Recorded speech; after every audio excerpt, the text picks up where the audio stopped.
Hello there, friends. Welcome to the latest episode of Flying Casual. I am your host, Michael Canterbury, joined with me here at the table in-house. Holly, coming off episode 9, I guess I should say, of The Mandalorian. How you feeling? In a nice kimono tonight, ready for bed, I presume? Yeah, I think you mean chapter 9. Episode 9 was a different. It is. I was actually kind of surprised. Maybe not. I didn't know what to expect, that they would go from, that they would continue the chapters. Yes. But that's cool. It was a great surprise. Yeah, everyone was speculating that. I didn't think anything of it. I was like, it's episode 1 to me. Whatever. Yeah. Call it the Phantom Menace. I don't care. I'm kidding. Don't call it the Phantom Menace. It's a great film, not to be forgotten. But also with us via Skype, the elder one, Mr. Luke Elder. Lucas, well rested on this late Sunday night. How are you, sir? Yeah, rested enough, but still, like I said, thrown off as usual by the time change. Can we just stop doing this? And this is the easy one. Yeah. The fall back, you can fall. Yeah. That's not too bad, but still just it makes you a little off. That one makes me really upset. Like this one, boy, my body just gladly accepts the rollback, and I'm like, let's go. You guys, on the other hand, are just very, like, you have schedules, you guys are on top of things, and it really affects you guys. I mean, I thought you guys were ready to bed down, and I'm like, we have to podcast, guys. So do you need me to roll your clocks back again? But maybe not. I don't know. It is an outdated tradition, I guess you would call it. I don't know. Some states don't even, or not even just states, just some counties in certain states don't even recognize it anymore. Yeah, good for them. Like parts of Indiana, they're like, we're not gonna do this daylight savings crap. Wasn't it for farmers? It wasn't was, like a Which, I mean, that's confusing for people traveling through. And I learned in Britain they have a similar thing, but it's on different days. Like they already rolled their clocks back last week. Wow. So we're all just kind of, everyone's off. Time is irrelevant. Nothing matters. It really doesn't, especially in a pandemic. But what does matter, guys? Star Wars matters. We are coming off of that week 1 Mandalorian high, like Holly said, chapter 9, The Marshal. We did do an exclusive YouTube live show discussing all of our feels, all the goodness that was chapter 9, and some issues. And these guys have had a couple days to squat on it. And so we're probably going to talk about it a little more at the end of this episode, but we do not want to forget our friends, the comic books in Star Wars, because there's fantastic stories there, and the 2 issues we're talking about today did not disappoint. We are talking about issue number 7 of the Star Wars main line, the 2020 main line, and issue number 6 of the 2020 Darth Vader line. And I want to start, I think, with the Vader line. The Darth Vader comic book, because I liked it more than the main line. I'll just come in hot saying that. And we were teased in the last issue with Palpatine and a bunch of purple lightning. It looked like he was going to torture Vader, and boy, that is what we got. Luke, you read this episode or read this issue. We knew Vader was disappointing Palpatine, but Palpatine seemed to have let him go on these adventures and, kind of maniacally laughed whenever he was going off to search for Padme, almost like he's like, I know you're going to fail and you're going to come crawling back, but seemed to be a little upset and pissed off. Maybe Vader had gone too far this time, but what did you think of this issue, my friend? One word comes to mind with this issue, and that has to be brutal. Yes. This is brutal. Yeah. Basically, if you remember, I didn't remember until reading this issue. Back to the first issue of this line, it picks up immediately after Empire Strikes Back ends, right? And it's like it shows the Emperor summoning Vader back to Coruscant for talking about how this whole showdown with Mr. Luke Skywalker went. Yeah. But he's like, "No, I'm not taking that call," and then he just jets off on his little adventure. I'm going to find all the people who made Luke weak because I thought he was weak. And this finally triggered that memory of that issue. Like, oh yeah, that's how this all kind of started. So now he's back in front of Daddy Palpatine, and he's got to answer for his little side track. After he was summoned, and he's none too happy, Palpatine. And gosh, he the imagery in this of him sort of taking out his anger on Vader and basically torturing him and trying to bring him in line, trying to reconnect him with the dark side in a more forceful way. Yeah. It was like, I was like shocked reading through it just as it kept going and as his robot body kept deteriorating under Palpatine's force manipulations. It was just brutal. Brutal. Not only does he have to answer to Papa Palps, he's got to answer to Mas Amedda. I'm like, okay, that cocky little jerk's in there talking to Vader like he could take him. I'm like, shut up, Mas. Like, Vader, please choke him out. I actually thought Palp would for a second, but Holly, we're sitting there enjoying a delicious shepherd's pie that you made. Props to you by that. And I'm reading this comic book while we're eating it, and I'm blown away. I'm seeing very brutal imagery while eating shepherd's pie. It actually was quite fitting. I actually encourage everyone maybe have a shepherd's pie while reading this issue and maybe the entire Vader line. But you read this as well. I think you enjoyed it just as much as I do. Just Palpatine going to a next level that we haven't really seen before and interacting with Vader. What did you think? Yeah, I thought, I'm with you guys. It was a little bit wild. It was certainly alarming to see his little robo limbs disintegrating. Oh, poor guy. Yeah. Is he a poor guy, or is it just karma?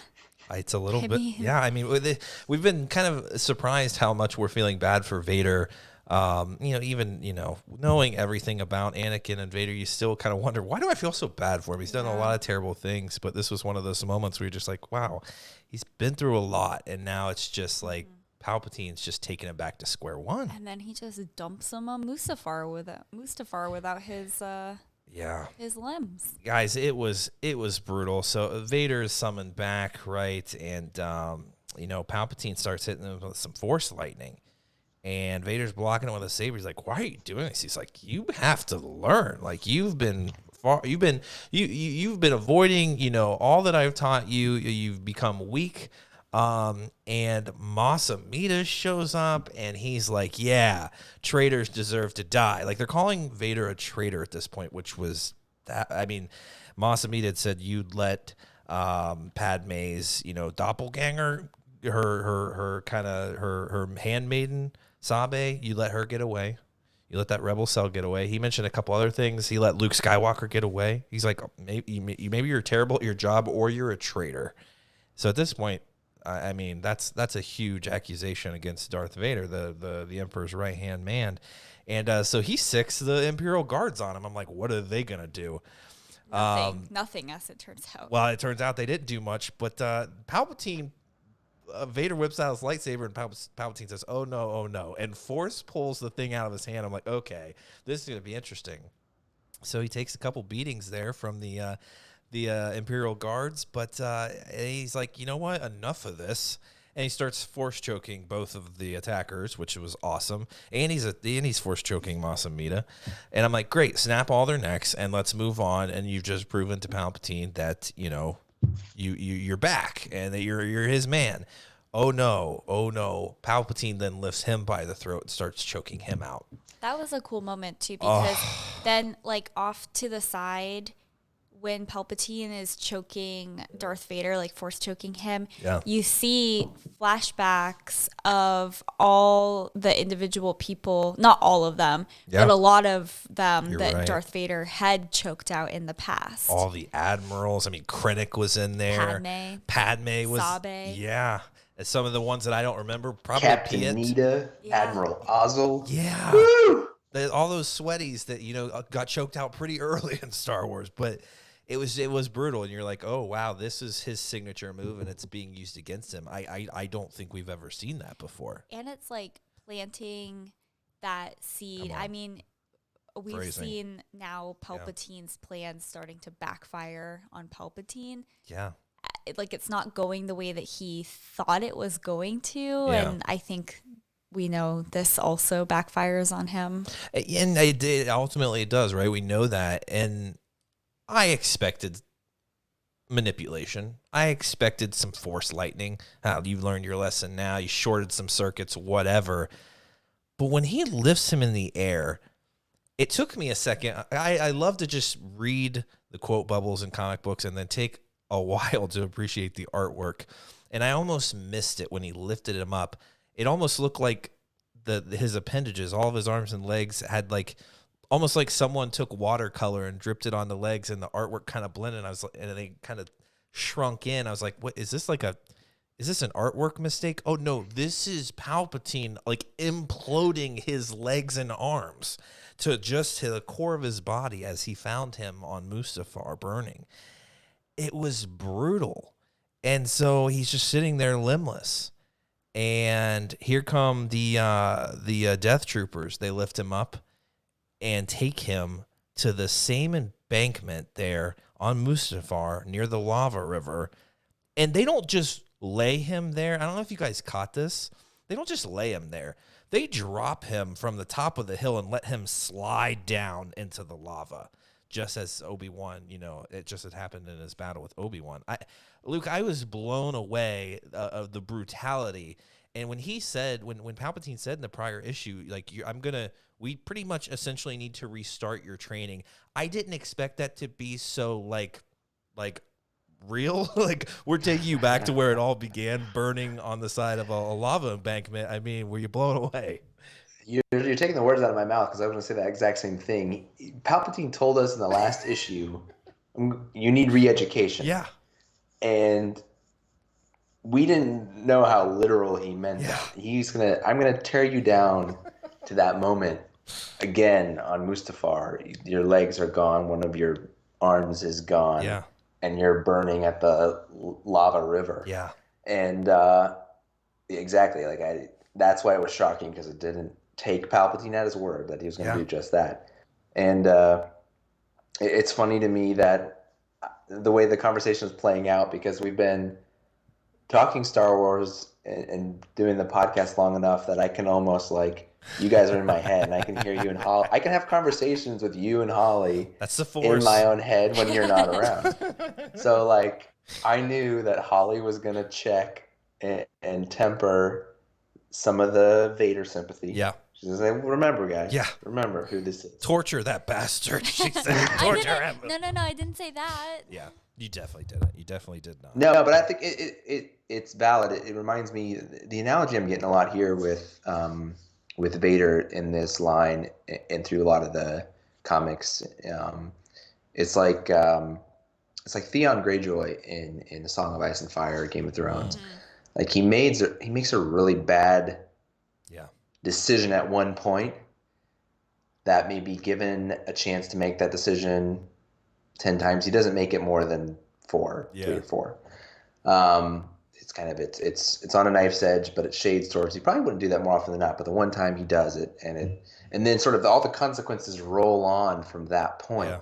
And at some point, he's so far in it and so deep in it that he's trapped, trapped in it. And we see, he becomes Reek, and he's, in Theon's case, he's a shell of himself. And in many ways, Vader's relationship with Palpatine is like that. He's like a slave to Palpatine, even though, yes, he's responsible for how he got there. Yeah. But then once he's there, he is kind of trapped in many ways. And there's some juicy stuff. I'm kind of wondering what you guys took when, I loved when Palpatine brings up the prophecy of the Chosen One. Yeah. I was whoa. He says, you're the Chosen One.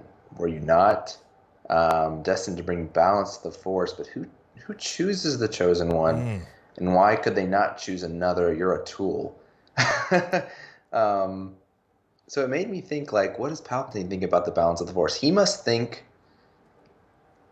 that Vader did bring balance already, and that balance is the Empire, I guess, and the strength of the dark side coming back.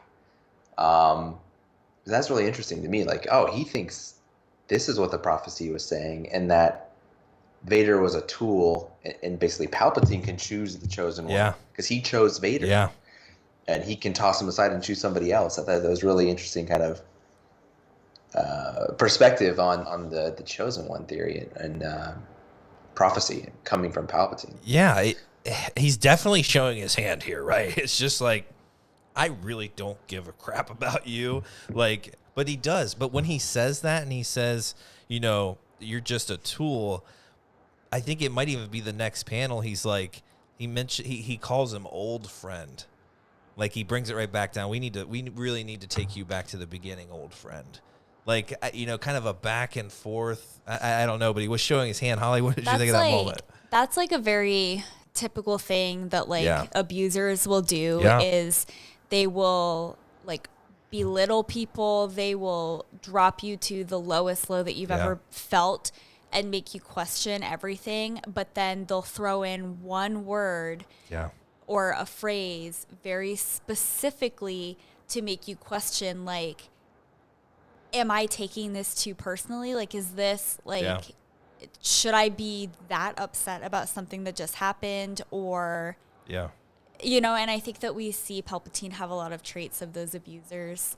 It's a very real, like, these are, I mean, a little bit more extreme than most cases, but I think, it feels real that, like, people can relate to that too. And I just think that, like, that's a very specific thing that Palpatine said to, you know, sink Vader back and then kind of make him start to feel that, like, anger coming back out, which was his whole point. I feel like there's two things that I thought about during that one scene, because at first I was like, is Palpatine serious? Like, does he actually believe what he's saying, or is he just saying this to, like, get under Vader's skin, and this is truly just, like, another real test, and this is all part of his manipulation? Like, does he actually believe that Vader is a tool and that he could choose a different chosen one, or is he just saying that to, you know, break Vader even more? Because we know that throughout the prequels, we saw Anakin, like, throwing that term, the chosen one, around. He does it in the Clone Wars too, kind of like a Harry Potter moment, but I'm the chosen one. Yeah. I think it's a little bit of both. I think if you look at, like, the Rise of Skywalker, that's not even actually Palpatine. It's a clone of him, and he's an arrogant son of a bitch.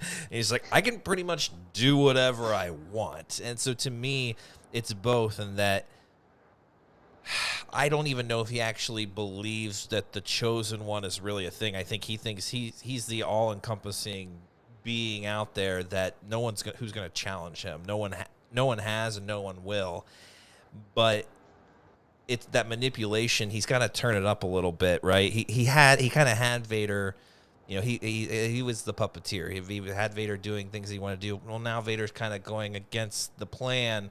Well, let me bring you back down and really stir up that anger. Yeah. And like Luke said in the prior issue, Palpatine was like, Vader needs to be re-educated. Yeah. And I think, you know, he mentions in this specific comic, like, you know, it was your fear of losing Padme that brought you here. Well, he doesn't have Padme anymore. Yeah. So what other fear can Palpatine use as a motivator to get Vader to do what he wants him to do? Yeah, and you can see, I mean, we're getting closer and closer to 6. So it's just like, what is really going to flip that switch here? I mean, this issue is very short. You know, he's sitting there burning with no limbs, and Masamita and the Palpatine are tracking him. He does have some more flashbacks there on the lava sand on the embankment.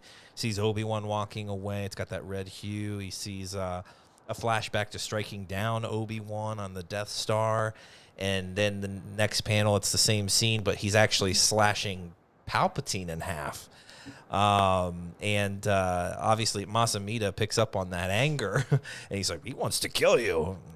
And Palpatine's like, great. Like, that was the point, is to get him riled up, to get him back to where he needs to be.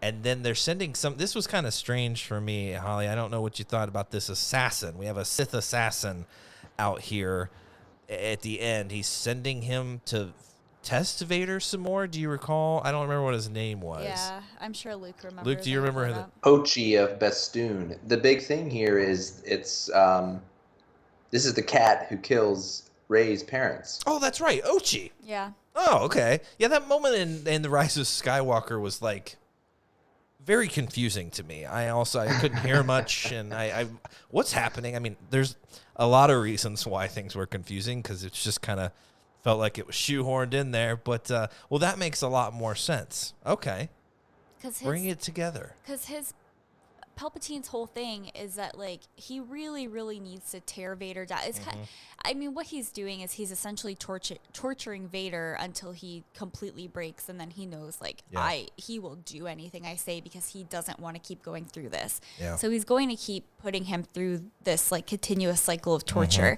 And that's what he says. You know, he says at the end of the comic, when we see Ochi show up, I will turn his anger back to fear, his fear back to pain, and I'm going to do that, like, as long as it takes. Yeah. So, I mean, it's super jacked up. It is. But you know what? When you just said that, what immediately came to mind was Ben Solo and The Last Jedi. And I'll finish what you started, Grandfather.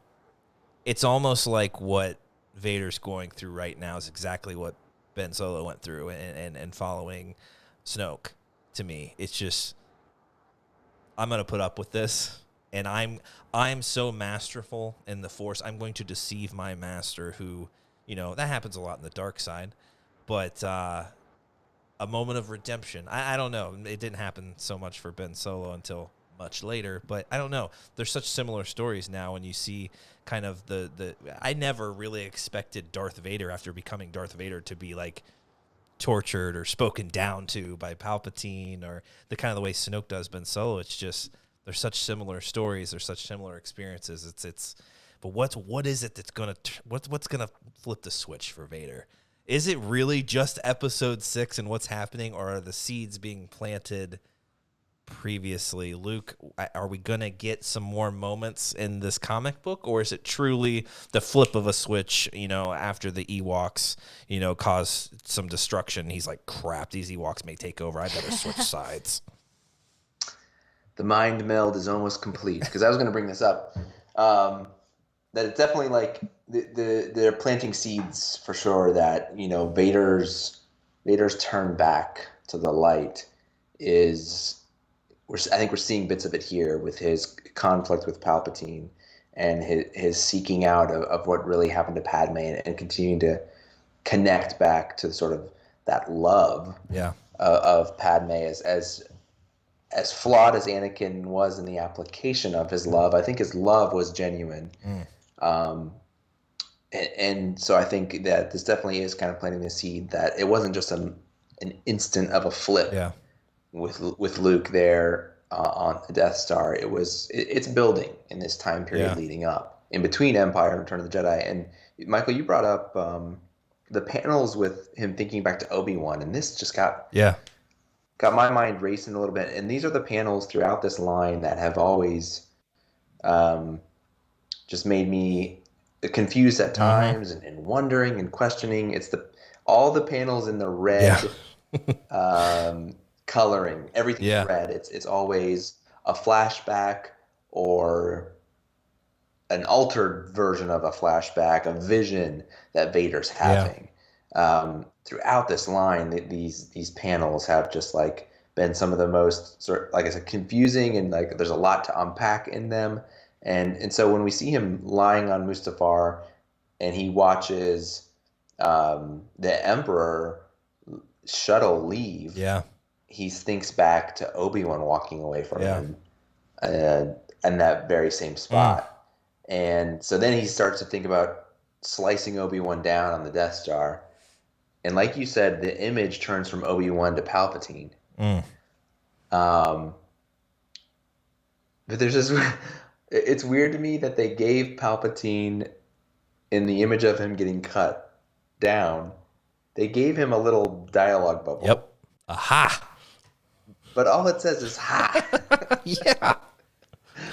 It's like he's... Even in Vader's vision, is he just like being a dick again? Yeah. And just like, you can't strike me down. This is all. Like, what was it? What Holly, you picked up on some of this and were interpreting things. Like, what did that scene mean? Well, so we see him. We know how much Vader hated Obi-Wan. Yeah. And that was the driving force behind a lot of his actions in the beginning of this comic line. Don't forget, his whole thing was, you know, what did Obi-Wan do? Obi-Wan was behind this. Like, he is the reason why this is happening. And those 4 panels show a redirection of that anger from Obi-Wan to Palpatine. Great point. And I think that that's very important, because in all of the comics that we have read up to this, he's been ticked off at Obi-Wan, blaming Obi-Wan for everything, blaming Obi-Wan for Luke being weak, blaming Obi-Wan for what happened to Padme. And he's kind of had to come to terms with maybe it wasn't all Obi-Wan, even though he won't admit it to himself. And now we see him redirecting his anger to Palpatine, which is a huge shift. Also, when I read that and saw the snotty from Palpatine, in the next few panels after that, when he's like, Palpatine's like, oh, I know, like, he wants to kill me. I think that Palpatine can do a lot of manipulation to the visions that certain people were seeing. And I almost feel like, what if like Palpatine was like knew that Vader was going to redirect that anger, and that's what he wanted, and like he could manipulate that vision a little bit. Maybe that's giving him too much credit, but I don't know. I like what you're saying, especially like the experience with Obi-Wan and Palpatine are so similar, and he's reminded when he's betrayed in that moment and he sees the shuttle leaving, he's brought back to Obi-Wan betraying him and leaving him. It all comes back to Obi-Wan. Now, that scene that Luke brought up when he slices, they show him cutting through the robes of Obi-Wan disappearing, cutting through Palpatine. They actually show Palpatine getting cut in half, like he separates his body, and he says, "Ha," little dialogue bubble. To me, it's almost like you said, bringing to him, Obi-Wan and Palpatine are both manipulative, and they've just used him, and he's been on the receiving end of all of it. And in that moment, he cut down Obi-Wan. Even when he finally had the moment to seek revenge on Obi-Wan, Obi-Wan had outsmarted him and had become one with the Force and disappeared. He didn't even get the satisfaction of striking down Obi-Wan Kenobi in revenge. And almost his mindset is, even if I wanted and had the opportunity to strike Palpatine down, you couldn't even do that if that was me, because I'm the ultimate. I'm the powerful. You would never, ever have an opportunity to do that. You could, in your mind, cut me in half, and I'm still going to be around, which is the actual literal case. As we know in episode 9, he threw him down the chute. We all think he's dead. He comes back. Boy, I would love to have seen Anakin's face finding out as a Force ghost somewhere that Palpatine's back. He's like, "Are you freaking kidding me? How many times do I have to do this?" Luke, does that have any? Is that plausible there? That maybe it's just, Anakin and Darth Vader's failures. He couldn't even bring down. Obi-Wan was an old man, an old Jedi, and he has all these Sith powers now. He couldn't strike him down there. And if he tried to do it to Palpatine, why should he think that it's going to be any different? Yeah, I just can't. I couldn't have said it any better than Holly, and I just had this, fireworks explosion in my brain when Holly said, It's him redirecting his hatred from Obi-Wan to Palpatine, and that's amazing. I didn't fully put all those pieces together in such a succinct way.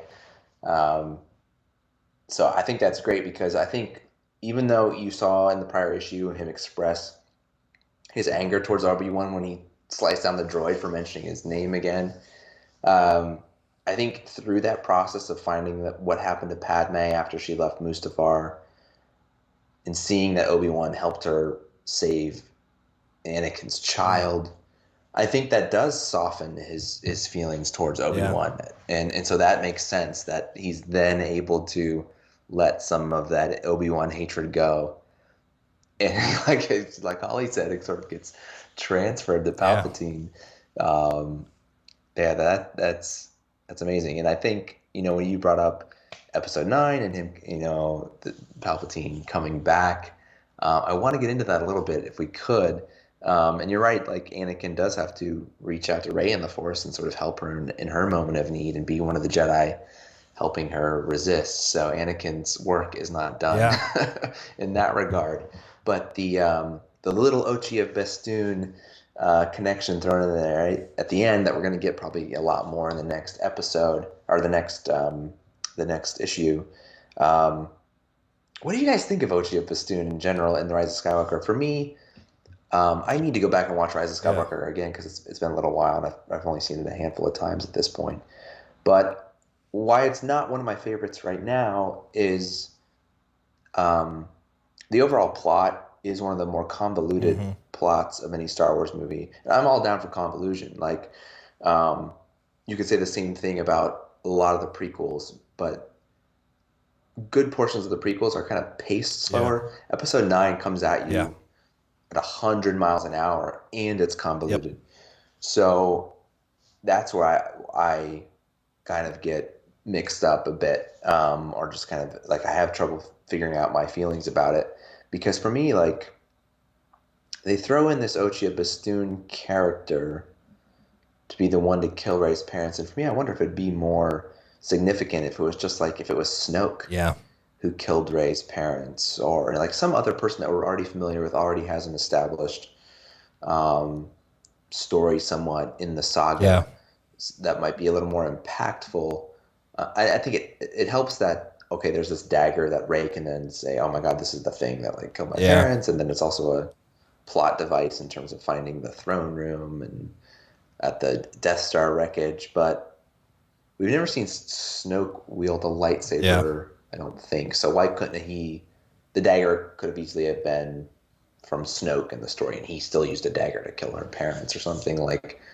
So I'm intrigued to the backstory that they're going to try to give Ochi of Bestoon now in this comic. But I just wonder why he was even brought up in the imaginations of J.J. Abrams and Chris Terrio writing Episode 9 instead of maybe inserting somebody else. Yeah, it was random. I was like, who's this guy?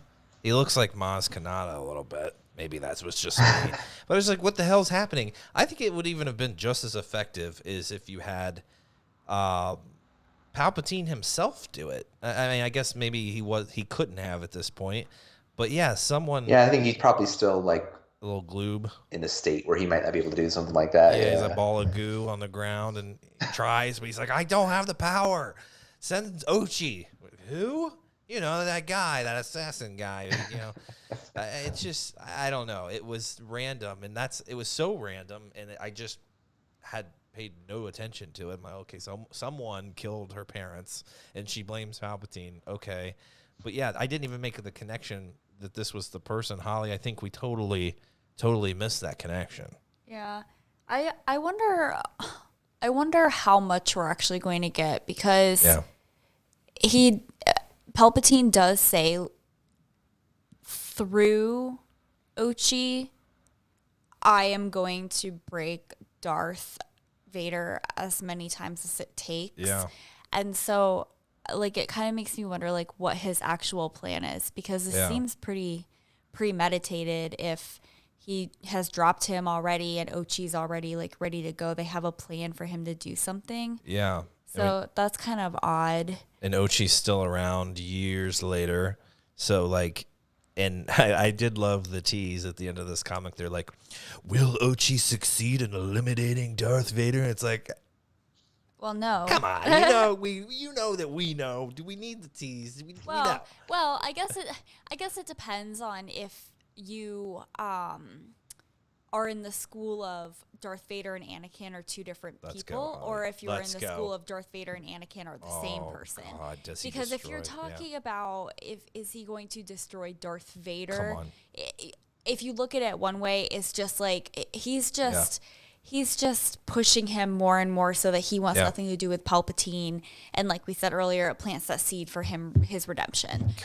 So technically, he could destroy Darth Vader. It's just not going to go the way that Palpatine thinks it is. Extra, read all about it. Ochi redeems Darth Vader. What you gonna do about it? I mean, we may owe Ochi everything. Ochi may be the reason that Luke Skywalker becomes the Grandmaster. I don't know. He becomes a dick and then he kills Rey's parents. hey. But it was necessary to get Rey to step up and say, maybe Ochi's behind everything. God. Is he? Ochi, a Star Wars story. We owe this bastard everything. He may have said, we got to get Rey in the game. You know what? Let's kill her parents. She's our only hope. Boy, that would be a huge twist. Oof. Is that crazy, Holly? That's a little nutty, but I mean, what hasn't been? We've seen nuttier things. Yeah. Phrasing.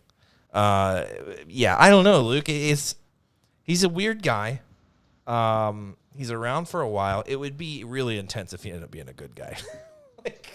I don't know. I have no words. A double agent. That'd be cool. Well, he was a Sith assassin, right? Is that what they said? Yeah, assassin of the Sith. So, is at this point Palpatine planning his next rule? Like, is that the final order that he's, that Ochi's a part of? That kind of Sith Empire? Then I don't know. But it says on Wikipedia that Ochi's been around since the Clone Wars. Damn. So he sort of spans all the eras. And that's apparently from the source for that one is from the Star Wars Rise of Skywalker visual dictionary. They must have blurb in there. So yeah, Ochi, they're trying to give this backstory for him that he's been around and used by like Palpatine for decades by the time, we see him take Rey's parents out. Yeah. But when you're sitting there in the theater or watching it or, pulling it up and you're not a sort of fan reading all these comic books and reading a visual dictionary, which I almost never read visual dictionaries.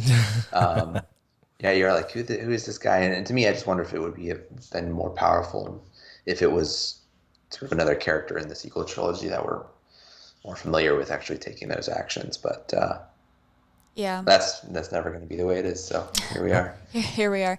Yeah, it really feels like the more they keep pushing out these comics and some of the novels, the more they're trying to get fans to get into those more. And so I think that part of the pull is like, hey, you want to really find out who these people are and why they were mentioned in here? Come check out these comics. Yeah. And it feels like that's more so of what they're going for. I don't know. I think I think they'll do a good job of making us realize that it was important. Yeah. Ochi's going to have some, maybe not a big role, but it will make a lot more sense than just saying, you know what, we need to include this guy in the comic books because what we did there was bananas, and it was. Yeah, and I mean, that could be it. They could be including him in this comic book because they read some of the feedback that they got from people where they were like, who the hell is this guy? And then they were like, okay, we need to pull him in to explain who this was, and obviously we can't do that in another movie right now, so what's the next best thing? And I'm hoping they do a good job, too, and it's purposeful because I was just thinking, like, why? I guess the whole point is leaving Vader there to build himself back up. That's what Palpatine at the end of this comic says. Literally, like, I built you after you were at your lowest point. Like, I made you this powerful, and now I've brought you back down, and this time you're going to build yourself. And he literally just left him there with without limbs, and to fend for himself. And they leave, and then they send out this assassin. So, I mean, he sent then the 2017 line right after, Vader gets his body, he's restored. He is sent out on a mission to retrieve a kyber crystal, and Vader just sends him out with nothing, kind of like here, a test. And I'm sure this test will make a little more sense, but I'm like, what is this Ochi going to do? Is he just going to sit there and shoot him from the hills like Tusken Raiders? Like, I you know what I'm saying? Like, what is this going to do to Vader? But he made a point. I guess Vader had one hand left, right? Yeah, he had a whole arm. One arm left because I recall him reaching out for his lightsaber, try to use the Force to pull it. Palpatine, don't do that. Yeah, he did not like that. He stepped on the lightsaber. He said, oh, no. He said, if you try to use the Force, I'll feel it. Yeah. And it's like, okay. So it seems like he doesn't even want to use the Force to build himself back up. It's crazy. But a broken man there lying on the banks of the lava river on Mustafar. It's crazy. It's crazy. It kind of makes you wonder, like, I feel like before these, I like had this idea that like Palpatine was so ingrained in everything that was happening, and everything was so intentional, and he knew what was going to happen before it happened. But now I'm like, he didn't. Yeah. Because if he had known everything that was going to happen, he wouldn't have pushed Darth Vader like this. He would have done something different. Yeah. And how differently things would have panned out then. Like if he hadn't have disintegrated all of his limbs and said like, you're on your own, buddy, like figure it out. Like Darth Vader maybe wouldn't have felt so inclined to keep digging and see what was going on, and possibly then it wouldn't have led to his redemption. I don't know. Yeah. Slam on Palpatine, because this may have been the straw. You know, that may have been the one. The branch that broke the Bantha's back. Yeah, or that it was swallowed by the Great Dragon. Like maybe. Oh, yeah. I don't know. But I want to ask you guys one other thing before we kind of wrap up this discussion. You know, the opening crawl of these comics, you know, is often repetitive. But with this Vader line, the mentioning of Padme and Anakin or Darth Vader's understanding of her passing seemed very definitive. And I really thought that this comic book line was going to end with a realization that Anakin or Darth Vader has, that he was the one who actually, you know, destroyed the love of his life. And that was going to be, that love and that understanding is what is going to drive him to want to save his son and ultimately be redeemed. But the crawl itself just seemed like he now knows Padme's fate. And then it's on to this other story, you know, of Palpatine, you know, and his re-education. Are we going to get back to that at all? Did it feel like it really wrapped up the Padme story for you guys? Luke, I want to start with you. Was there satisfaction in that? Does he actually know? To me, I don't think he actually knows. It was just that she died, and to him, it's just kind of, I don't know. To me, it was not wrapped up well, and I'm hoping that we kind of come back to it, but it doesn't really seem like we will now that Ochi's involved. Well, if I'm following your line of questioning properly, I think he knows in the sense that he knows it was basically his fault, that the thing driving him essentially to the dark side eventually was his fear of losing Padme. Mm-hmm. And it was his actions that caused him to lose her, because whether or not you take a more literal version of why she died, a more sort of biological explanation saying it was the choke on Mustafar did enough to her that caused long-term damage coupled with childbirth, that that was her demise, sort of. You can explain it that way. Yeah. Or if you just go with the more kind of fantastical, less physiologically explained, sort of she lost the will to live type thing, that still is Anakin's fault. Yeah. She lost it because of his betrayal, turning away from all the things that she believed in his pursuit of saving her. So to me, it's like either way, he knows he's responsible, whether it's sort of from the physical damage of choking her in his anger, or just the emotional damage he caused. One way or the other, it was him. Yeah. So I think the exact mechanism of her death in terms of like what the coroner would say on the autopsy is not the significant part. Well, there. Even just like a general like understanding and acceptance. I feel like it wasn't. I really didn't feel like Vader had a moment where it's like, "Damn, my bad." Like I cannot. Like it was me. Yeah. Like it just felt like everyone else was to blame. Like Obi-Wan. Like it still feel like those flashbacks and all of it was still a almost like how you said, kind of projecting all the issues on someone else. It wasn't me. To me, he was still on a quest to find that out, and now we're kind of jumping to a different story. And Holly, I want you to ask you the same question. I also want you to bring up, when we're talking about Padme's death, what you had seen today, some speculation from some folks. So I do feel like, I think in terms of what you're saying, it just felt a little anticlimactic. Yeah. Like he didn't have that big moment. But he definitely knew it was him. I agree with Luke. We even see when Palpatine's force choking him, the first vision that he sees of who he's force choked was Padme. I assume that is Padme and not Sabe, because I think both are on there. Yeah, there's two images, and I think you see both of them. You see Padme and you see Sabe. Yeah. So I would guess that the first one he sees covered will be both. Padme. Yeah. Right. Yeah. Yeah. But I do wish that he had that moment. I think that he still might.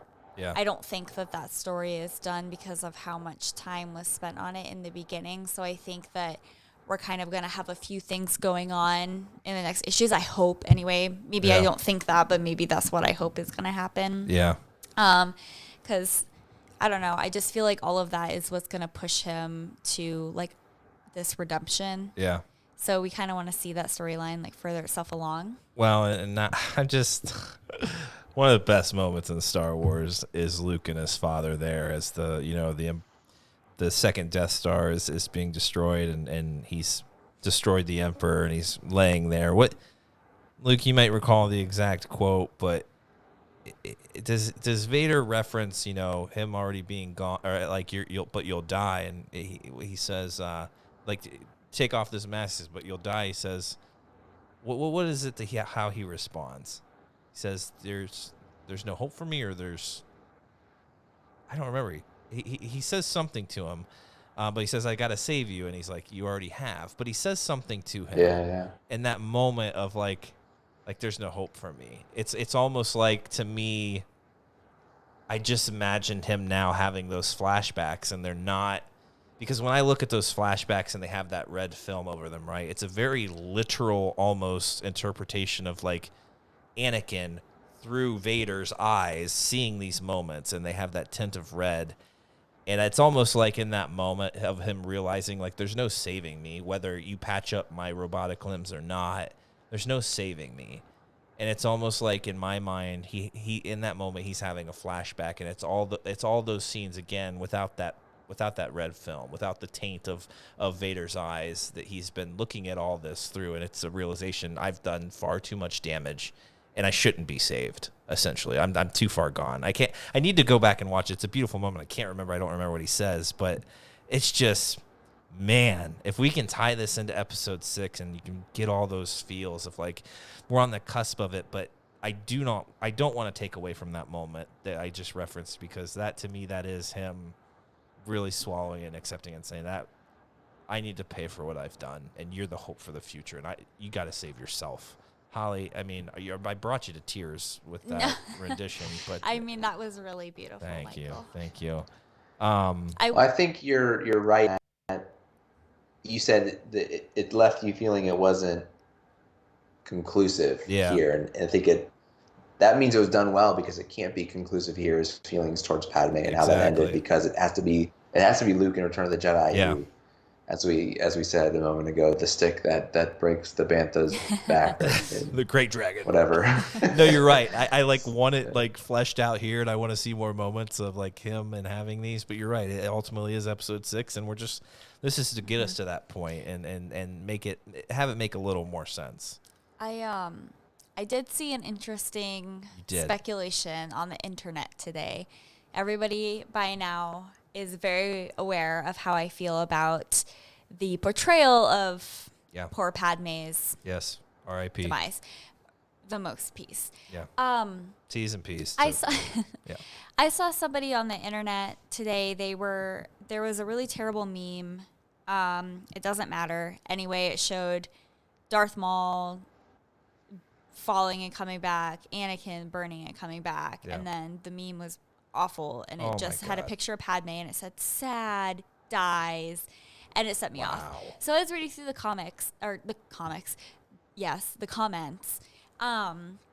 and somebody on this Facebook page was like, guys, Padme, she didn't die from a broken heart. And then he was like, these are just my speculations. No one's ever said this, obviously, definitively, but he was like, I think that what happened was that Anakin or Darth Vader, whoever at that point, was sucking the life force out of Padme to allow him to continue to live in the form that he was on Mustafar. And so because of his connection with Padme, he was draining her, which then made him strong enough to be rescued by Palpatine and thus continue living as Darth Vader. Yeah. There was another one that I think you mentioned that was almost Padme trying to kind of will to use her, you don't know like what this person meant, but kind of like will her energy into him to try to save him. Like in her last act, it was really to try to save the one that she loved, and it ultimately cost her life. I don't know. I thought it was an interesting point of view, and God, you didn't tell me about the meme. That pisses me off. Mm-hmm. God, people are terrible. God. Anyway. Yeah, crazy. One comic book, guys, starts this discussion. I'm not even going to talk about the 7th issue of the main Star Wars line. I think we'll get that to next week, because this was too good of a conversation to really, bring it up short to get in another comic book issue. But did anyone have any, you've had a couple of days to sit on The Mandalorian, Luke, any revelations come to mind? I mean, it was spoilers galore. I felt so bad for anyone who hadn't seen The Mandalorian, the minute that it aired, because every Star Wars commentator, I'm talking the biggest Star Wars commentators on YouTube or anywhere to the lowest, were spoiling the hell out of this thing on social media and YouTube for all listeners and enjoyers of Star Wars. And I'm really sorry on behalf of all those jerks that you had to have that happen. But any revelations since that the moment with Chapter 9 that you have thought about? I haven't had, I don't think, too many thoughts other than what we discussed on the YouTube exclusive reactions. Right. Live. But I am looking forward to giving it another watch before the next chapter comes out on Friday, because I think the first time you're watching something, it washes over you, and you're trying to take it all in as much as you can, but you don't catch everything, and sort of listening to some other people's reactions to things. I want to look at some of the more technical aspects of how the episode was put together, because there's something I totally didn't catch that some people pointed out. Was I think they said that at one point it moves from like the ultra widescreen ratio during the Krayt Dragon fight to the less widescreen ratio, so there's no black bars. Oh, really? On your screen, and then it switches back right at the end. So it's like a technical,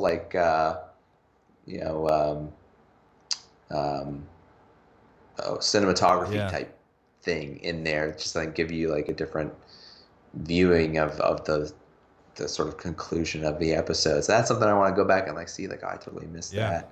And just kind of seeing Cobb Vanth's backstory with getting the armor again, and so all things I want to kind of get another run through. Absolutely. Holly, you sat on it. We talked on it for a little bit. Any other feelings?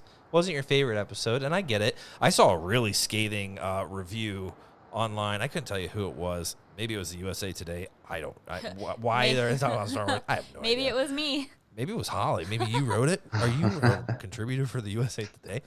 Whether, I don't know if the USA Today is credible in reviewing Star Wars. I have no idea, but it was pretty harsh, saying this is how you're going to open it. It doesn't even feel like its own show. A lot of people are saying you're too hell-bent on showing a bunch of just good feeling stuff, references of Boba Fett, and there's no originality in the show, and I can see what they're saying a little bit, but definitely not Holly writing that for sure. No, if it was, we need to talk off the air. But anything else you're feeling after sitting on it for a little bit? No, honestly, I'm past this episode. Amen. And I'm just looking forward to the next episode, because that's right. I mean, I don't know. Everyone has their own opinion. It wasn't my favorite episode. I still don't think I'll probably watch it again. Yeah. But that's fine. I don't agree with a comment about too many feel-good moments, because one of my problems was I don't think there were really any feel-good moments in it. Yeah. That many. But no, I don't have any new revelations at all. Okay. Yeah, a lot of nostalgia. Yeah. Yeah, Luke.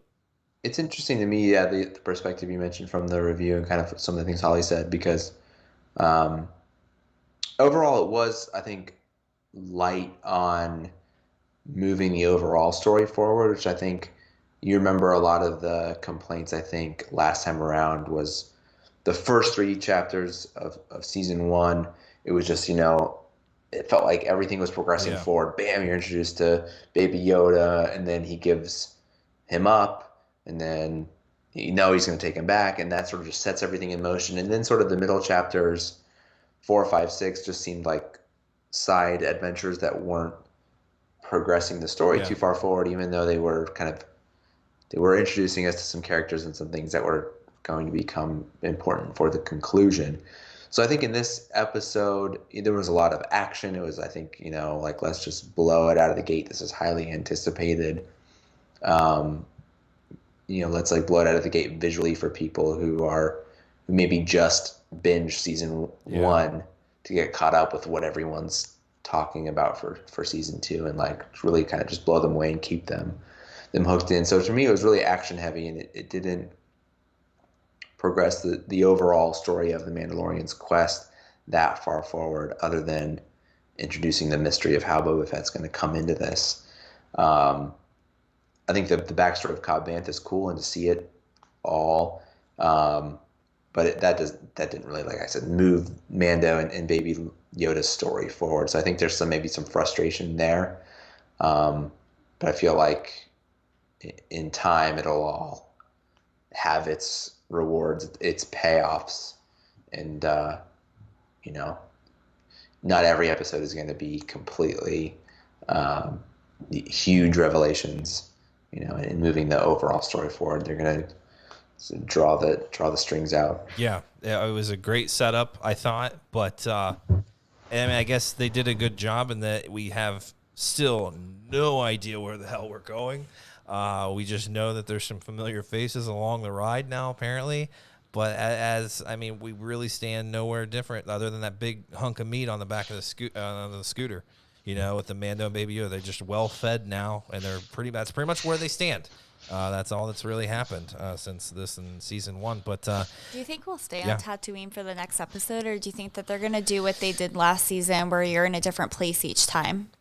Yeah, it feels the whole reason to going to Tatooine, right, was to find the another Mandalorian, but then finds out that you're not a Mandalorian. I'm taking that armor, but we're going to find now someone else who really knows where the Mandalorians are, and I'm kind of hoping it's not on Tatooine.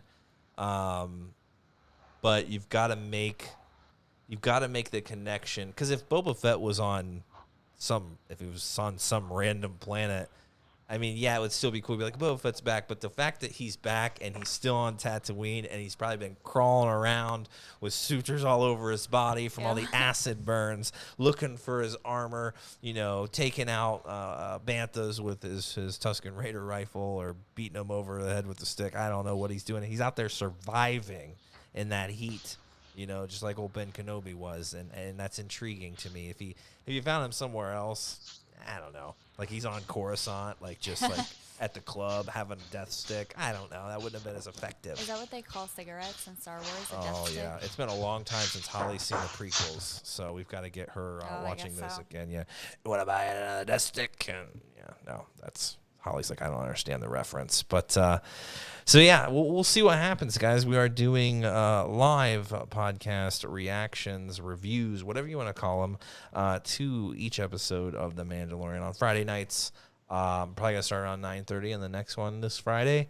But Chapter 2 or Chapter 10, whatever you want to call it, as far as I know, is happening Friday. We'll be talking about it here. You should join us here live on YouTube to chat. Holly's running that chat, doing a great job running that chat. So get your thoughts out there, get in that group, speculate. I think everyone's just kind of blown away right now. Everyone's kind of treading carefully, doesn't want to spoil too much for anyone. So once everyone feels a little more comfortable, I'm sure the spoiler discussions will commence. But, guys, I think that does it for us. We'll pick up issue 7 of the Star Wars Mainline next week. But I think this comic book was just too good to not talk about and give it the full hour of discussion. But we'll talk more Mando on Friday, guys. We hope to see you there. So look for that stream ready on YouTube. And if you're listening to Apple Podcasts or wherever you're listening to podcasts, go ahead and like it or comment or subscribe or whatever you can do on that platform. Just make sure you're listening to Flying Casual and letting us know how you feel about listening to it. So we appreciate you checking us out. And as always, fam, may the Force be with you.